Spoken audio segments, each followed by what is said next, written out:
El Señor esté con vosotros. y con tu espíritu.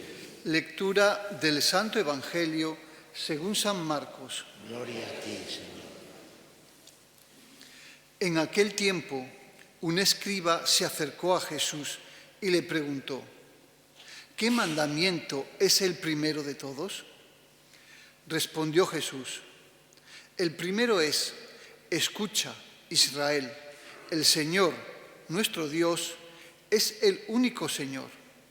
Amarás al Señor, tu Dios, con todo tu corazón, con toda tu alma, con toda tu mente, con todo tu ser. El segundo es este: amarás a tu prójimo como a ti mismo. No hay mandamiento mayor que estos. El escriba replicó: muy bien, maestro, sin duda tienes razón cuando dices que el Señor es uno solo y no hay otro fuera de él, y que amarlo con todo el corazón, con todo el entendimiento y con todo el ser, y amar al prójimo como a uno mismo, vale más que todos los holocaustos y sacrificios. Jesús, viendo que había respondido sensatamente, le dijo: no estás lejos del reino de Dios. Y nadie se atrevió a hacerle más preguntas. Palabra del Señor. Gloria a ti, Señor.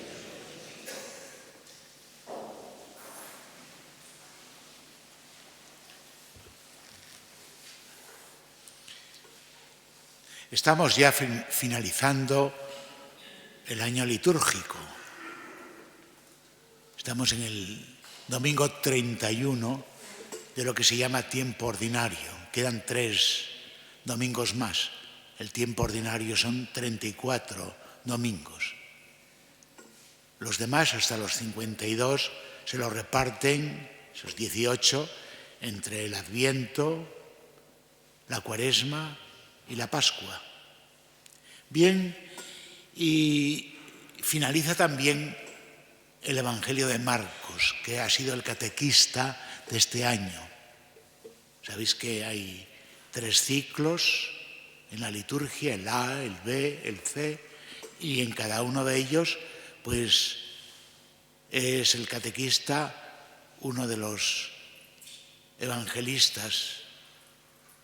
De Mateo el A, Marcos el B, Lucas el C. Y luego San Juan se reparte por esos tiempos extraordinarios de Cuaresma, de Pascua, y otros domingos también se intercalan. Bien, esto para que entendamos un poco la liturgia que celebramos y qué sentido tiene y por qué es una cosa y por qué es otra. La primera parte del Evangelio de Marcos, los primeros capítulos, habla mucho de los hechos y de las actitudes de Jesús. Ahora va a hablar de las enseñanzas. Incluso hablan de enseñanzas dogmáticas. Y es con donde Marcos empieza a llamar a Jesús maestro. Jesús es maestro de vida. Y lo va a reconocer nada menos que un escriba, que es el protagonista del Evangelio de hoy.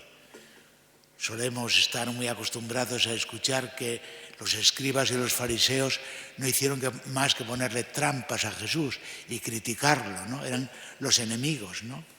Bien, pues este escriba de hoy, protagonista de este Evangelio, pues se sale precisamente de esa concepción, de esa actitud de crítica y de trampa, y busca a Jesús con corazón limpio. Un escriba, para que lo entendáis, era un experto de la ley, era una especie de notario, abogado. Tenía que saber de memoria el Pentateuco, los 5 libros primeros de la Biblia los tenía que saber de memoria, incluida la interpretación que hacían los rabinos de la ley. Eran los maestros de la ley. Y por eso fueron los enemigos de Jesús. En una religión como la judía, que se basa en la ley, y una ley que tiene los 10 mandamientos y muchos más, tiene 613 13 preceptos, 248 mandamientos, preceptos y 365 prohibiciones. Son más lo prohibido que lo mandado. Bien, y este escriba, que tenía buen corazón y reconocía que Jesús era un maestro de vida, va a preguntarle, entre esta vorágine de leyes, ¿tú qué piensas, maestro? ¿Cuál es la ley más importante, el mandamiento más importante? Él quería acertar en la vida. Nosotros nos preguntaríamos alguna vez cuál es lo más importante que tenemos que hacer en la vida, o todo es un cajón desastre, igual da una cosa que otra. Pienso que hay prioridades en la vida y hay realmente principios, y como veis se están olvidando un poquito. Y por eso el Evangelio siempre nos lleva a la realidad de nuestra vida, al sentido común, al sentido de nuestra vida. Hay muchas cosas que nos van derivando, nos van seduciendo, nos van haciendo olvidar lo fundamental de nuestra vida, ¿no? Bien, pues el escriba quería acertar en la vida, quería vivir la vida pues como un don de Dios, sabiendo que ese regalo de Dios tenía que volver a entregarlo, poner en sus manos y a ver qué le entrego a Dios. ¿Qué es lo principal que tengo que hacer? Y Jesús le recuerda el Shema. El Shema es una oración que los judíos recitan 2 veces al día. Shema quiere decir escucha. Escucha, Israel. Amarás al Señor tu Dios con todo tu corazón, con toda tu alma, con toda tu mente. Fijaos, nos paramos un poquito en este precepto, en este Shema. Escucha, nuestro Dios es el único Dios. Primero, nuestro Dios. Dios es un Dios cercano que nos ha dado la vida, que se preocupa de nosotros. Sin Él la vida tiene difícil explicación. Sin Él, este misterio que llevamos dentro, ¿cómo podemos decir que lo hemos recibido? ¿Cómo ha surgido en nosotros? ¿Por qué amamos? ¿Por qué discernimos? ¿Por qué pensamos? ¿Por qué podemos irnos por malos caminos? ¿Por qué tenemos libertad? Este misterio que a veces no le damos mucha importancia en nuestra vida. Bien, nuestro Dios es el único Dios. Por eso amarás al Señor tu Dios con todo tu corazón, con toda tu alma. Lo tendrás en la entraña. Y añade, y al prójimo como a ti mismo. Es lo que le añade Jesús. Y el escriba aprueba a Jesús, aplaude a Jesús.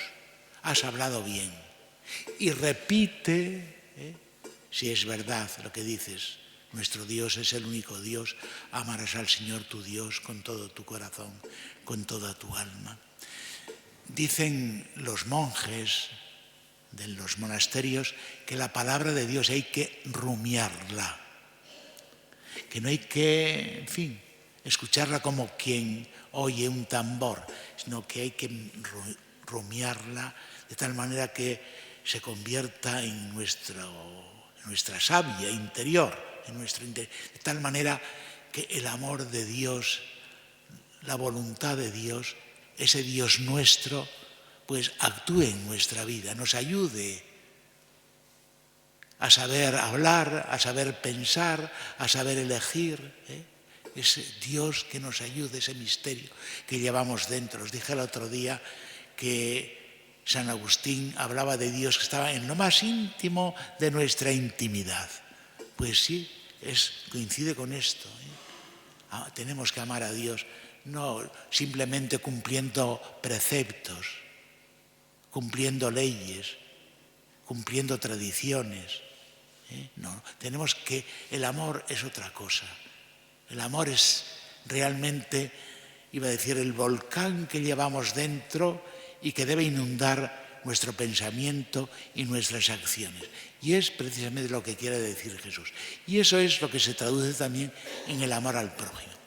Y yo pienso que estamos en una cultura donde estamos prescindiendo de Dios. Nos cuesta mucho trabajo hablar de Dios. Incluso ahora, cuando está sucediendo lo de Valencia, ¿no? Pues Dios tiene algo que ver en todo esto. Dios lo silenciamos. Así como, por ejemplo, en Estados Unidos los jefes hablan de Dios normalmente, no digo que sean más buenos, pero vamos, no tienen en este aspecto vergüenza para hablar de Dios. En España hablar de Dios, sobre todo por personajes públicos, hacer pública nuestra fe, publicitar nuestra fe, testimoniar nuestra fe, nos cuesta muchísimo trabajo. Y dicen que estamos abocados también a una situación de nihilismo, porque, mira, si no hay Dios, normalmente la ética se deteriora y la moral. Si no hay Dios, será la ética del que manda, será la moral del poderoso, y algo de eso está pasando, ¿no? No hay una verdad racional, ahora la verdad es la que manda el superior, ¿eh? Esto es verdad, es de noche hoy, ahora es de noche. ¿Cómo que es de noche? Lo mando yo, lo digo yo y ahora es de noche, ¿no? Es decir, hoy tienden los poderosos a ocupar el puesto de Dios. Y son ellos los que quieren dirigir nuestra vida, quieren ser ellos los maestros de nuestra vida. Esto es un problema. La cultura va por ahí. Tenemos una cultura muy superficial y los valores fundamentales se nos van diluyendo, ¿eh? Y por eso el Señor quería hoy hablar con nosotros de esto. Pensamos, un test, nuestro Dios inunda mi mente, mi corazón, mi inteligencia, mi manera de pensar, mi manera de sentir. Es lo que nos tendríamos que preguntar. Y segundo, el Señor añade, y al prójimo como a ti mismo. Realmente es verdad. Estamos hechos para amar. Yo cada día que sale en la televisión, en la multitud de voluntarios que van, y surge, porque estamos hechos para eso. Hay realmente una necesidad, hay un drama, hay mucha gente sufriendo, hay mucha gente que no tiene que comer, hay municipios inundados por el lodo y tenemos que ir a ayudarlos a vivir. Sale espontáneamente, porque somos criaturas de un Dios que es amor. Y por eso todos, iba a decir que los que de alguna manera están aprovechando o los que no colaboran, en fin, están dominados por otros dioses, con minúscula, que existen también.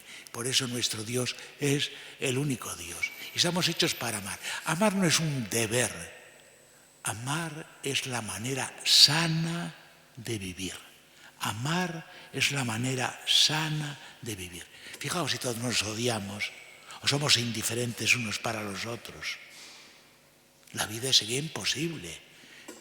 Nos arracimamos en ciudades, en pueblos, porque nos necesitamos. Y si nos necesitamos, el vínculo tiene que ser el del amor, no el del odio, el del rencor. Por eso digo que cuando el Señor nos dice amaos unos a otros, quiere que llevemos una vida sana. No quiere que cumplamos un precepto.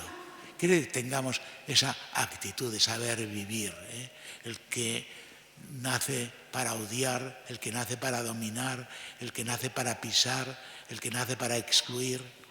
Qué triste, ¿no?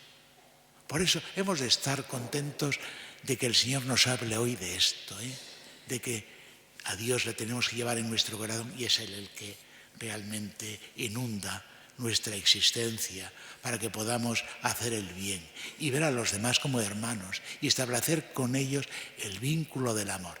Así la vida será sana, así la vida será humana. Y esa es nuestra misión.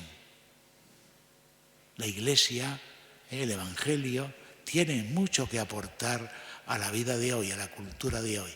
Y ya veis, el Señor nos lo pone hoy en bandeja, nos enseña a vivir.